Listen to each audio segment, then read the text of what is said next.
Саламатсыздар, құрметті қыздар, ханымдар. Сіздермен бірге мен Ақмарал. Бүгін біз базовый лекалы құрастырамыз. Ең оңай тәсілін көрсетем. Базовый лекалы құрастыру үшін көптеген өлшемдер керек.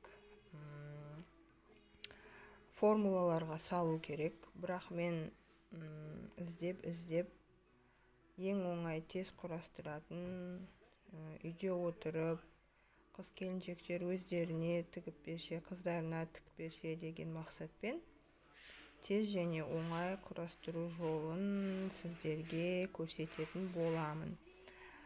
Бізге ол үшін метровка, линейкалар және сызатын қағазыңыз керек.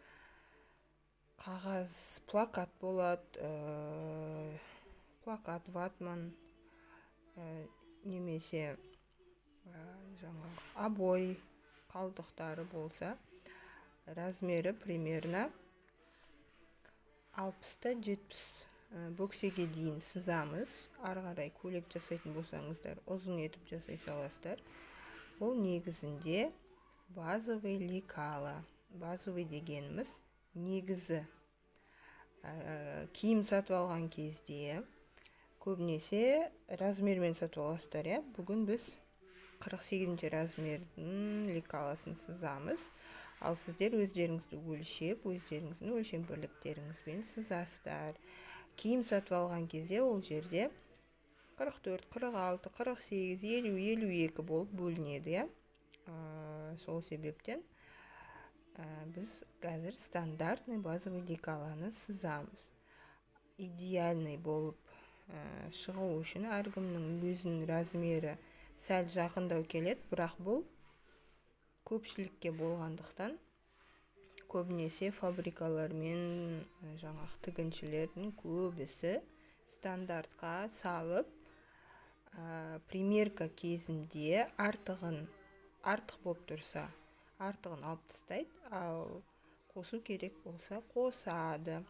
Сол себептен мен сіздерге базовый стандарт лекаланы ұсынамын. Енді біз ол үшін алдымен өлшем бірліктерін аламыз. Мына жерде өлшем бірліктері өте көп.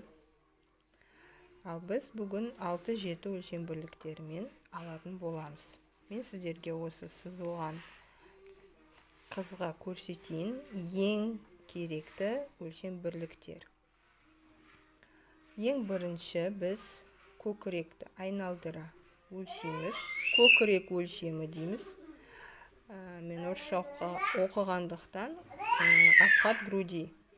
Обхват груди ОГ деп белгілеймін. Сіздер ОГ деңіздер немесе көкірек өлшемі деңіздер. Бұл бір. Екінші, беліңіздің ең жіңішке жерін өлшеп аласыздар, айналдыра. Барлығын айналдыра өлшейсіздер. Көкіректі айналдыра, көкірегіңіздің ең ұшынан, арқаңыздан, жауырынан өтетіндей қылып айналдыра өлшейсіздер, жазып қоясыздар. Беліңізді ең жіңішке жерін айналдыра өлшейсіздер. Белді жазып қоясыздар. Мен бұны обхват талии деп жазам. ОТ. Сіздер бел өлшемі деп жазыңыздар. БΟ. Мынау бөксе өлшемі деп жазасыздар. Мен обхват бедра ОБ деп жазам. Одан кейін бізге керек центр груди, екі көкіректің ұшының аралығын, ара қашықтығын өлшейміз. Жазып қоямыз. Және де иықтың өлшемін жазасыздар. Қанша сантиметр сізде иығыңыз. Сосын арқа жалпақтығын, бір қолтықтан екінші қолтыққа дейін өлшейміз. Ары кіріп кетіп өлшеудің қажеті жоқ. Көп адамдар бүкірейіп жүретін адамдардікі мына жері үлкен болады. Сосын лекала сызу барысында арқаны сызған кезде, арқасы үлкен болып кетеді. Көбінесе солай қателеседі. Сіздер мен стандарт болғаннан кейін қатты мына жаққа жаңағы тереңінен өлшемеңіздер. Мынау қолдың басталатын, жауырын басталатын жердің екі ортасын өлшейсіздер. Және мойынның мынау желке дейді ғой, желкеден тура белдің ортасындағы сызыққа дейін өлшейсіздер. Осы ара қашықтарды өлшейсіздер. Осы өлшемдермен, 6-7 өлшемдермен біз лекаланы ары қарай сызамыз. Міне мен осылай сызып алдым. Бұл менің өлшемдерім. Осы өлшемдерді сіздерде осылай сызып аласыздар. Осы өлшемдерді сызатын кезде бізге қосымшалар керек.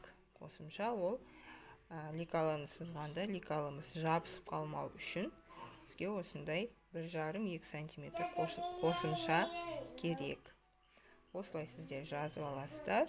Ары қарай сызуымызды бастаймыз. Мен сіздерге осындай дәптердің парағына сызып көрсетем. Ал сіздер ватманға, плакат дейді, ватман дейді, сол қағазға сызсаңыздар болады сразу. Ал егер қорықсаңыздар, бірінші осылай дәптерге сызасыздар. Мен примерно кішкентай линейкамен сызам, сіздерге үлкен линейка керек. Дәптерге сызуға негізі масштабный линейка керек. Линейкамды таба алмай жатырмын, сол себептен примерно көлемдерін көрсетіп, қарапайым линейкамен сызып көрсетемін. Формулаларға салу керек, бірақ мен ол мойын сызатын кезде, жаңағы выточки сызатын кезде формулаларды миды ашытып, көптеген сандарды бір-біріне қосып, азайтып отырмай, бөліп, көбейтіп, сіздерге стандарт выточкаларды, стандарт мойын ойындыларын қарапайым тілмен түсіндіріп отырамын. Алдымен бізге сәл бас жағынан А нүктесін белгілеу керек. Міне, А нүктесін белгіледім. Енді мысалға мынау сіздің плакатыңыз болса, кішкене бір 3-4 сантиметр осылай басынан, жанынан 3-4 сантиметр алып, осылай белгілеп аласыздар. Енді бұны астына қарай сызық сызу керек. Ол сызығымыз сіздің жаңағы плакаттың соңына дейін сызсаңыздар да болады. Ұзын көйлекке, ұзын емес енді, 1 метрдей, 90 сантиметрдей туникама тігетін болсаңыздар, соған керек. Ал ұзын көйлек тігетін болсаңыздар, ұзын плакатқа сызудың қажеті жоқ. Бөксеге дейін өлшемді сызып алсаңыздар, болды. Ары қарай трапеция немесе зауженный немесе прямой көйлек етіп жасай бересіздер. Мен бөксеге дейінгі ұзындықты алам. Алдымен бірінші жай ғана осылай астына дейін сызықты сызып алам. Бөкседен кейін бір 20 сантиметрдей қосса да болады, немесе тура бөкседен аяқтаса да болады. Мен алдымен бірінші сызу барысында бөксенің сызығын көрсетем. Мен бірінші бұлай сызық сызып аламыз. Бұны А нүктесі деп белгілейміз. Енді ары қарай былайда перпендикуляр, не дейтін еді, горизонтально тағы да осылай сызық сызып аламыз. Оны да плакаттың соңына дейін сыза беріңіздер. Енді бізге бірінші А нүктесінен төмен қарай арқа ұзындығын белгілейміз. Бұл белдің нүктесі болып табылады. Менде өлшегенім 41 сантиметр. 41 сантиметрді өлшеп аламын. Примерно мен қазір талиям менің дәптердің жартысына дейін келу үшін 8 қылып алайын. 41 міне А нүктесінен талияға дейін 41 сантиметр өлшеп, бұны Т әріпімен белгілеймін. Міне Т нүктесі сызылды. Бұны да горизонтальна сызық сызып аламын, түзу етіп. Енді белдің өлшемін таптық. Енді ары қарай осы екі ара қашықтықты екіге бөлген кезде бізде көкірек шығады. Көкірек центр груди шығады. Біз бірінші мынау арқа бөлшегінен бастап сызамыз. Бұны да ары қарай горизонтальный сызықпен сызып аламыз. Міне бізде осындай, былайша айтқанда, основа шығып жатыр. Бұны біз көкіректі Г әріпімен белгілейміз. Енді мына жағын бізге білу үшін біз не істейміз? Ол үшін біз мынау көкірегіміздің, айналдыра сызған көкірегіміздің өлшеміне қараймыз. Міне өлшеміміз біздің барлық өлшемді міне осылай жартысын қасына, жанына. Міне менікі көкірек 94 болса, бұл 48 размер сызып жатыр мен. Көкірек 94 болса, оны екіге бөлгендегісін барлық өлшемдерге, барлық емес, мынау неге жазбайым жаңағы длина спины мен жаңағы неге жазбайым, иықтың өлшеміне ғана екіге бөліп жазбайым, қалған бәрін өлшем бірліктерін екіге бөліп жаздым. 47. Осы 47-ні жаңағы сызған сеткамызға өлшеп бұлай сызамыз.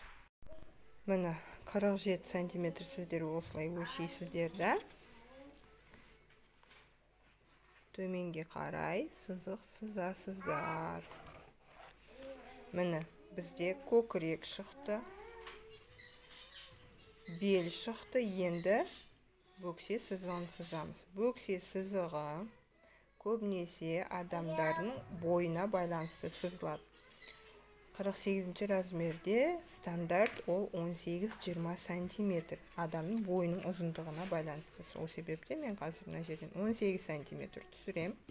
Ең стандарты 18 сантиметр түсіріп, бөксенің сызығын осылай сызамын.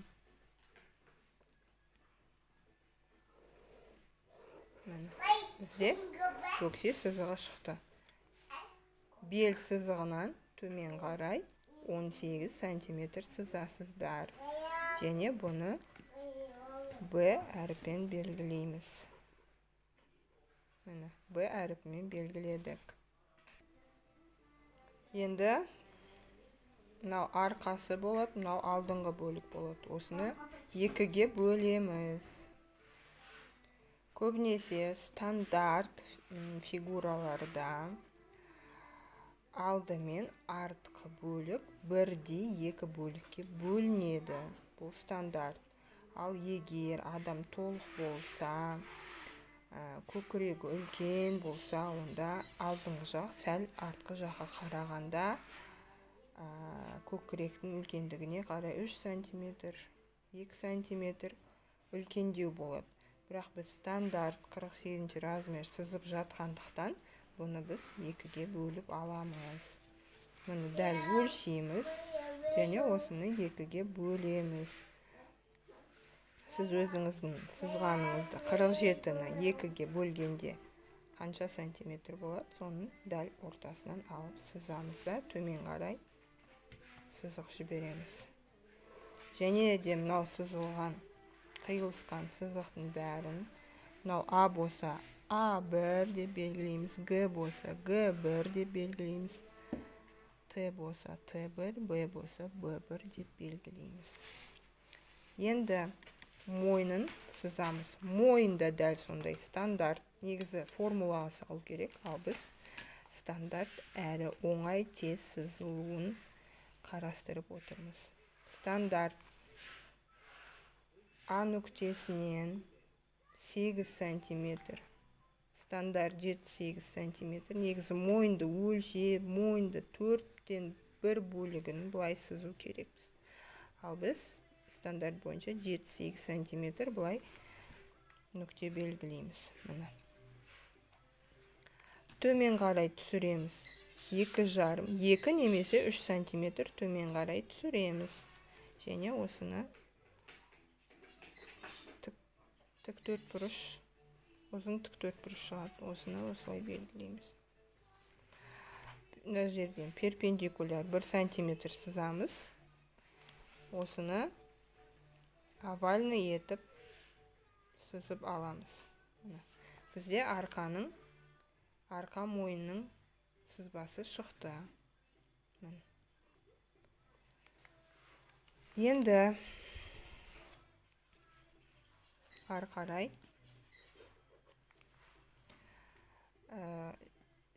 жеңнің қолтық ойындысын шығару керекпіз. Қолтық ойындысы ол бізде арқа жалпақтығын 2-ге бөлгендегі өлшемді жазамыз. Менде 38 сантиметр, 38-ді 2-ге бөлгенде 19 сантиметр өлшеп алып, бұлай сызып алам. Нүкте қоям, бұл болады Г2 нүктесі. Және осыны жоғары қарай, А сызығына қарай, мынау сызығымыз А сызығына қарай жоғары сызық жүргіземіз. Мынау қалғаны сонда бізде не шығады? Қолтық ойындысы. Қазір ол қолтық ойындысын сызамыз. Қазір мына жеріне иық сызамыз, және мынау қолтық ойындысын сызамыз. Міне осылай оңай шығады. Негізі мынау ара қашықтықты, одан мынау ара қашықтықты сызу үшін 2-3 формулаға салу керек. Ал біз осылай тез әрі оңай әдісін қолданамыз. Баяғыда апаларымыз қалай өлшеген, бір қарыс деп өлшеп тіге берген ғой. Сол сияқты оңай тәсілін қарастырып жасап отырмыз. Міне біз Г2 сызығын сыздық. Бұл біздің жаңағы қолтық ойындысын қазір шығаратын сызығымыз. Енді мойыннан сызық жүргіземіз. Мынау А сызығынан Г2-нің қиылысқан сызығын төмен қарай 1 сантиметр немесе 2 сантиметр түсіреміз. Стандарт 1, 2. Бұның да негіз формуласы бар, бірақ мен стандарт қарапайым түсіндіргенім бойынша 2 сантиметр түсірсек, өзі ара қашықтық шығады бізде 11,5. Біздің иығымыз 48 размер стандарт 11,5 болып тұр.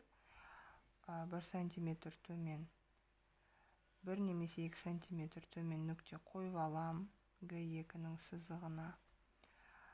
Және 1 сантиметр оңға қарай шығарам. Сонда менде бұлай сәл шығыңқы сызық шығады. Мойын, жердегі мойын сызығынан сызық жүргіземіз. Біздің иық сызығы шықты. Мынау ара қашықтық, мойын, иық, мынау қолтық ойындысы. Мына жерде бізде 8 сантиметр, мына жерде 11, ал мына жерде осы Г мен Г2-ден қалған ара қашықтық, бұл бізде қолтық ойындысы шығу керек. Енді мынау сызықты Г2 сызығын 2-ге, теңде 2-ге бөлеміз. Міне, менде теңде 2 мына жерде болып тұр. Теңде 2-ге бөліп, одан 2 сантиметр стандарт түсіреміз. Бұл нүктенің бәрін әріппен белгілеу керек. Негізінде бірақ әріппен белгілеп отырсақ, белгілесеңіздер болады. Мысалға Г3, мынау Г4 деп белгілемей-ақ сыза берейік. Осы иықтың сызығымен, шығыңқы иықтың сызығымен қосамыз. Профессионалны сызу үшін бұған өте көптеген формулалар керек. Ал біз қарапайым оңай тәсілмен сызып отырмыз. Және мына жерден 3 см стандарт, 2 немесе 3 см перпендикуляр сызамыз. Қолтық ойындысы шығады. Міне мен өлшеген бойынша 2 немесе 3. Енді осы сызықты қосамыз, сонда бізде қолтық ойындысы шығады. Міне көрдіңіздер ме? Оңай тәсілмен осылай шығарамыз. Міне иығымыз шықты, мойнымыз, иығымыз, бұл артқы сызбамыз, полочкамыз, артқы полочкамыз, артқы бөлігіміз. Міне қолтық ойындысы осылай шықты. Енді мынау Г мен Г2-ні 2-ге бөлеміз сызығын. Дәл 2 бөлікке бөлеміз. Міне бөксеге дейін ұзын сызық түсіреміз. Бұл біздің выточкеміз шығады. Егер сізге жабысқан көйлек керек болса, выточкиді тігесіздер. Ал егер прямой болса көйлегіңіз, немесе кең көйлек жасайтын болсаңыздар, онда выточки жасамайсыздар. Г сызығынан осылай сызық сыздық. Астына қарай 3 см нүкте белгілейміз. Және бөкседен жоғары қарай 3 см нүкте белгілейміз. Выточкилардың негізгі ара қашықтығы 3 см, 2 см киімнің кеңдігіне байланысты. Біз 2 см қыламыз. Бір жағына 1, екінші жағына 1 см қалдырып, осылай выточки сызып аламыз. Выточкимізді сыздық. Енді алдыңғы бөлігімізге көшеміз. Алдыңғы бөлігіміз Г1 сызығынан солға қарай центр груди бар ғой, сол центр груди, менде центр груди 19, 2-ге бөлгенде 9-5. Осы екі ара қашықтықты 9-5 белгілеймін. Центр груди. Осыдан жоғары қарай. Негізі мына жерде высота груди болу керек. Ол бізде сәл бір 3 см А сызығынан асады. Осылай сызып аламыз. Бұл нүктені Г3 нүктесі деп белгілеп аламыз. Бұл жерде қазір көкіректің выточкиін шығарамыз. Енді мойын ойындысын бұл жерде де сызамыз. Мойын ойындысын бұл жерде де 8 см. 8 см сызамыз. Міне 8 см примерно осы жерден болады.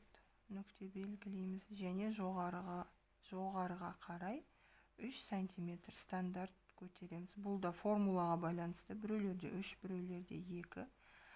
Ал мен стандарт бойынша 3 см жоғарыға көтерем. Және бұл жерде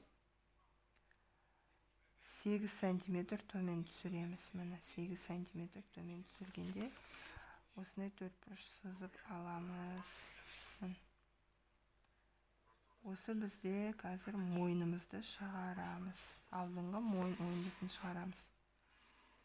Міне перпендикуляр сызық сызамыз 3 см. Енді осыны қосамыз, осы сызықты. Міне бізде мойын ойындысы шықты. Алдыңғы бөлік артқы бөлікке қарағанда 3 см жоғарыға шығып тұр бізде. Бірақ иығы қаз төмен қарай түседі. міне мойын ойындасын сызып алдық. Енді мынау Г3 сызығынан солға қарай стандарт выточка 4-5 сантиметр. Бұл 48 размерге арналған выточки 4-5 сантиметр. Солға қарай 4-5 сантиметр өлшейміз. Мен примерно дәптерге сызып атқаннан кейін осы жерді белгілейін. Көкірекке байланысты, егер сіздің көкірегіңіз үлкен болса, онда 4-5 сантиметрден де көп болуы мүмкін. Көкірекке байланысты бұл да формулаға салынады. Ал стандартқа келетін болсақ 4-5 сантиметр. Осыны сызамыз Г3 нүктесімен, мынау біздің нүктемізбен қосамыз. Міне сонда бізде көкірек выточки осылай шықты. Енді мынан бәрін әрине әріптермен белгілеу керек. Мынау А1 болса, мынау А2, мынау А3, А4, мынау А4 деп белгілеп отыру керек. Бірақ бұның барлығы енді бастап жатқан тігуді, енді бастап жатқан пішуді, енді бастап жатқан адамға өте ауыр болады, түсініксіз болады, ары қарай сызғысы келмейді. Сол үшін мен тек нүктелермен белгілеп отырам. Түсінікті ғой, екі ара қашықтық 4-5 сантиметр. Мынау біздің қазір көкірек выточки шығарып жатырмыз. Енді иықты сызамыз. Мына екі ара қашықтықты өлшейміз. 2 сантиметр болса, біздің мынау иығымыз 11-5 болса, 11-5-тен 2 сантиметр алып тастаймыз. 9-5 ба? Мынау жердегі нүктеміз бар ғой. Осы мынау артқы сызықты 2-ге бөлген нүктеміз. Осы сызықпен сызық сызып аламыз. Сол кезде біздің қатты емес, жай басып сызып аламыз. Сол кезде біздің алдыңғы иық шығады. Сонда мынау 9-5 примерно мына жерге келу керек. Осы жерге сызық, төмен қарай сызығымызды сызамыз. Міне, екеуін қиылысында әріппен белгілейміз. Бұл да уже А5 болып кетеді. Әрине оңай емес. Бұдан да қиын етіп сызылады. Формулаларға салынады барлығы. Оңай түрі осындай. Енді осыны, осы екі ара қашықтықты мынау Г3 болса, Г4 деп белгілейік. Бұны да 2-ге бөлеміз. 2-ге бөлгенде міне осы жерден келеді. 1 сантиметр шығарамыз. И бізде қайттан қолтық ойындысы шықты. Міне, қолтық ойындысының ара қашықтығы. Бұлай сызамыз. Мына жерде перпендикуляр 3 сантиметр, стандарт 2-3 сантиметр. Перпендикуляр сыздық. Осы сызықтарды бір-біріне қосып, алдыңғы қолтық ойындысын шығардық. Қаттырақ басайын. Міне, мынау иық, мынау қолтық ойындысы. Міне, бізде алдыңғы бөлік шықты. Енді мынау Г3-тен төмен қарай бөксеге дейін сызық. Төменге қарай сызық сызамыз. Бұл да біздің выточкиіміз. 1-1 сантиметр екі шетінен қалдырамыз. Жоғарыдан 3 сантиметр, төмен бөксе сызығынан 3 сантиметр жоғары көтереміз. Бұл ең бірінші рет лекала сызып жатқандарға оңай болсын деп оңайлатылған түрі. Профессионально сызу үшін барлық формулаларға өлшеп салып отыру керек. Міне, мынан бәрін нүктемен белгілеп отырады. Нүктелер өте көп, әріптер өте көп. Оңай болу үшін ондай әріптерді қажеті жоқ деп ойлаймын. Ми ашып кетеді, оның бәрін жасап отыратын болсаңыздар. Енді мынау ортадағы сызығымызға да жанының быточкин жасаймыз. Оған да 1 сантиметр жасаймыз, немесе 2 сантиметрден жасаймыз. Міне, бұны да белгіледік. Енді мынау сызықтан жаңағы жабысып тұрсын десеңіздер, көйлектеріңіз осылай белгілейміз. Ал енді бөксеге келетін болсақ, бөксе мен біздің беліміз бірдей емес қой. Сондықтан разницаны өлшейміз. Мынау қазір бізде былай қарай шығады.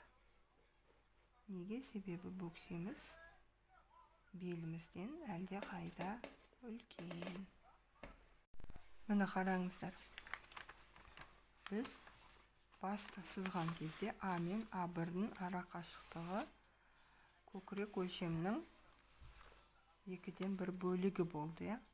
Міне. Обхват груди көкірек өлшемі 94, 12-ге бөлгенде 47. Енді бөксемізді қараймыз. Бөксеміз 100, 100-дің жартысы 50. 47 мен 50.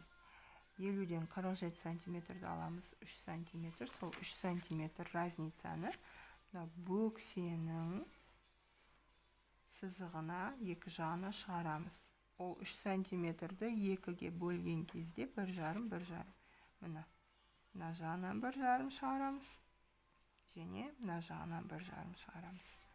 Бізде бөксеміз тар болып қалмасы үшін, енді бұлай бітіре салсақ, бөксеміз тар болып қалады біздің. Сол себептен қырқатын кезде, міне, бұлай бөксемізді қырқамыз. Мынау бұлай шығады. Ал алдыңғы бөліктікі артқа 1,5 сантиметр шығады. Сонда біз, міне, кофта, көйлек тігетін болсаңыздар, осылай шығарып, үстіне кальканы басып қырқып аласыздар. Кальканы орнап, пергамент қағазын қолдансаңыздар болады. Міне, сонымен біздің базовый лекаламыз дайын болды. Ең оңайлатып түсіндіргенім осындай. Осылай сызып аласыздар.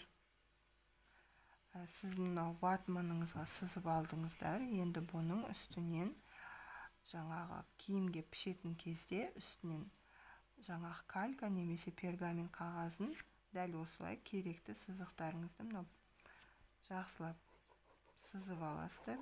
Соның үстінен басып, бөксені ұмытпаңыздар. Міндетті түрде бөкселеріңіз тар болып қалмасын.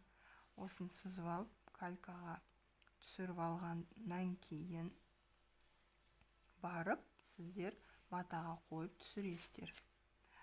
Калькаға дегенім не себепті? Себебі ол астындағы прозрачный болады. Немесе жаңағы метражный пленкалар бар ғой, көрінетін прозрачный, соған да басып алсаңыздар да болады. Енді қараңыздар, ары қарай ұзын көйлек жасайтын болсаңыздар, трапеция болса, осылай созсаңыздар болады, ұзындығына байланысты. Мысалға трапеция тігейік, міне бұлай. Ал зауженный болатын болса, осыны түзу түсіресіздер, төмен қарай. Көйлек тігетін болсаңыздар. Мынау да дәл солай. Трапеция кеңдікке байланысты осылай сызып аласыздар. Немесе түзу көйлек болса, түзу етіп сызық түсіресіздер. Немесе зауженный болса, футляр көйлектерді ішке қарай сызық сызып аласыздар. Осындай бізде ең оңайлатқан түрі шықты. Бұны сіздер матаға түсіретін кезде міндетті түрде шеттерінен, барлық тігістерінен, шеттерінен тігіске орын қалдыра, міне былай көрсетейін, тігіске орын қалдыра отырып 1,5-2 сантиметр міндетті түрде қалдырып отырасыздар. Міне осылай қырқып аласыздар. Міне барлығы мынау себебі бізге тігіске қалдырмай сызылған лекаламыз. Тігіске қалдырмасаңыздар, бұл сізге өте тар болады. Матаға байланысты тігіске қалдырасыздар. Егер сырт киімді тігетін болсаңыздар, сюртук, пальто, пиджак тігетін болсаңыздар, 3-4 сантиметрден жоғары қарай қосасыздар. Бірінші рет тігіп жатқан қыздарға айтарым, көбірек қалдырыңыздар, себебі отыратын маталар бар. Жаңағы дұрыс емес лекалы сызып қойсаңыздар, тар болып қалмасын. Міндетті түрде адамға кигізіп көріп, өзіңізге киіп көріп, иығы үлкен болса, иығынан алып тастайсыздар. Мойны тар болса, мойнынан аласыздар. Барлығын примерка жасай отырып қана сіздер идеально етіп шығара аласыздар. Ал мынау выточкиді мына жаққа жанына түсіру үшін мынау выточкиді былай қырқып аласыздар ғой, калькаға салып, одан кейін мына жерден стандарт 4 сантиметр стандарт түсіресіздер. Мысалға мына жер 4 сантиметр болса, 4 сантиметр түсіріп, мынау центр грудиға қарай сызық сызасыздар. Сызық сызасыздар. Осы жерді қырыққан кезде мынау жабылады. Мынау жабылған кезде мына жердегі выточкиіңіз ашылады. Сол кезде сізде көкіректен түскен выточки шығады. Примерно осы выточки былай түседі. Ал мынауыңыз сізде жабылады. Осылай көкірек выточкиін шығаруға болады. Сіздер де осылай сызып көріңіздер. Дұрыс шығып жатса, видео пайдалы болып жатса, отзывтарыңызды жазыңыздар. Міндетті түрде лайк басыңыздар, каналыма тіркеліңіздер, бөлісіңіздер менің каналыммен. Баршаңызға сәттілік тілеймін. Сау болыңыздар.